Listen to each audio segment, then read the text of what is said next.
Hello అండి, welcome back to our channel sisters world. ఈరోజు మనం ఒక మంచి హెల్దీ రెసిపీ అయితే ప్రిపేర్ చేస్తున్నామండి. చూస్తున్నారు కదా, కొబ్బరితో చేస్తాం మనం.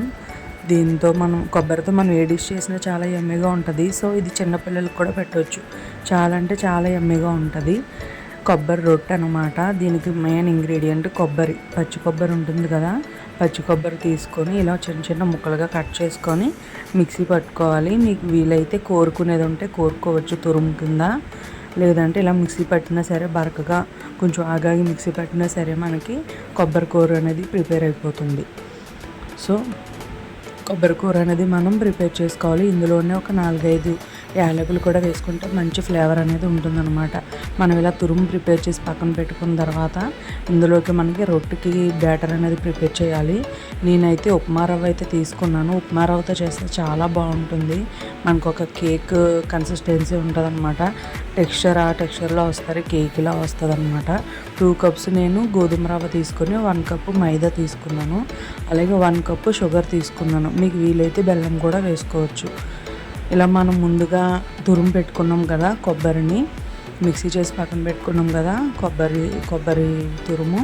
సో అది కూడా ఇందులో యాడ్ చేసుకొని కొంచెం కొంచెంగా వాటర్ వేసుకుంటూ మంచిగా కలుపుకోండి. ఇందులోకి మధ్యలో మనకి పలుకుల్లా తగులితే బాగుంటుందని చెప్పేసి నేను పచ్చిశనగపప్పు అయితే ముందుగానే నానబెట్టుకున్నాను. ఒక 1 అవర్ అలా ముందుగా నానబెట్టుకున్నాను. ఇది వేయడానికి ఇది వేసుకోకపోవచ్చు, అది మన ఇష్టం అండి. మరి ప్లెయిన్గా కాకుండా మధ్యలో మనకి పలుకులుగా తగిలితే బాగుంటుందని చెప్పేసి యాడ్ చేశాను. సో టేస్ట్ అయితే చాలా బాగుంటుంది, ఒకసారి ట్రై చేయండి. పంచదార బదులు మీరు బెల్లం కూడా యాడ్ చేసుకోవచ్చు, బెల్లం తురుము కూడా యాడ్ చేసుకోవచ్చు. నాకు వీలుగా పంచదార ఉంది కాబట్టి నేను పంచదార యాడ్ చేశాను. సో ఇలాగ మనం ఫ్లేవర్గా ఉండడానికి మనం యాలకులు అయితే వేసాం కదా, లేదు మాకు ఇలాచి పౌడర్ వేసుకోవచ్చు.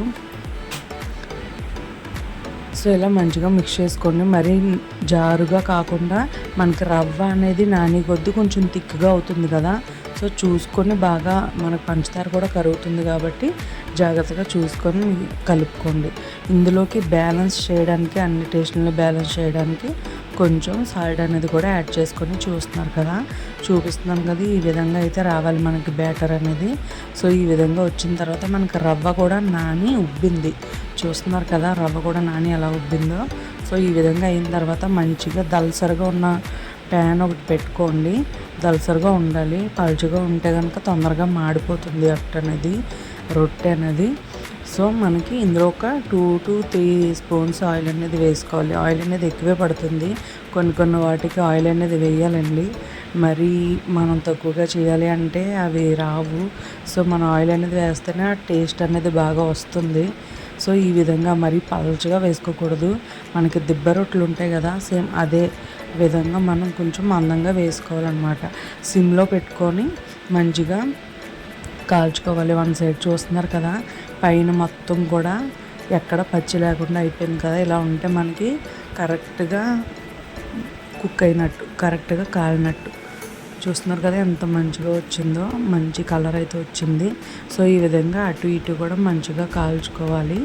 ఒక 15 to 20 minutes టైం పడుతుందండి. ఇది వేడిగా కంటే చల్లారిన తర్వాత తింటే ఇంకా చాలా టేస్ట్ బాగుంటుంది. ఒక్కసారి ట్రై చేసి చూడండి.